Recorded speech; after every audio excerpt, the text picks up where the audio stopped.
7 drivers were issued grid penalties ahead of the Italian Grand Prix after several took on new parts. Martin Brundle has demanded the FIA look into changing the rules around grid penalties after chaos at the Italian Grand Prix.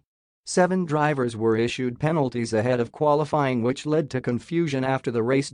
Drivers were perplexed as to where they had qualified moments after the session, with teams all coming up with different orders. It is understood teams were hesitant to post their starting positions online in fear of being wrong.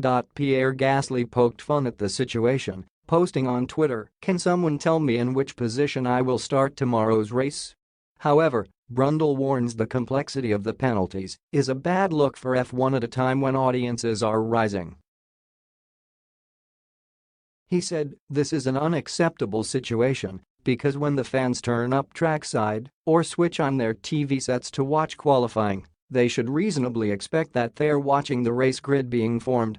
Instead, we waited for several hours for the tortuous and complex process of how penalties were applied. We need solutions here because this is a bad look for F1. The initial concept is necessary to stop teams throwing new power units and ancillaries at their cars." Lewis Hamilton was handed a back-of-the-grid penalty for fitting a new engine ahead of the weekend. It ruined Hamilton's chances of securing a podium, with George Russell able to secure his 7th top 3 finish of the year. Max Verstappen was also issued a 5-place penalty which saw him start back in P7.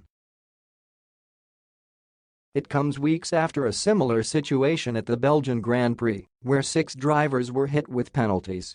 Brundle suggested teams should be handed more power units or docked points instead of ruining the show on Sundays. He explained, options might include simply giving each driver more power units per season, applying an in-race penalty such as a pit lane drive-through to be taken at some point in the race, or giving the teams commensurate financial and championship points pain, rather than the drivers having to carry the burden through no fault of their own. A mixed-up grid can make for an interesting race, observing drivers making their way through the field, but better still is when the 6 cars with a realistic chance of winning the race are wheel-to-wheel in the correct grid places. With 24 races next season and either 3 or 6 sprint races, F1 clearly needs to get the regulatory allocation of power units and sporting regulations sorted out.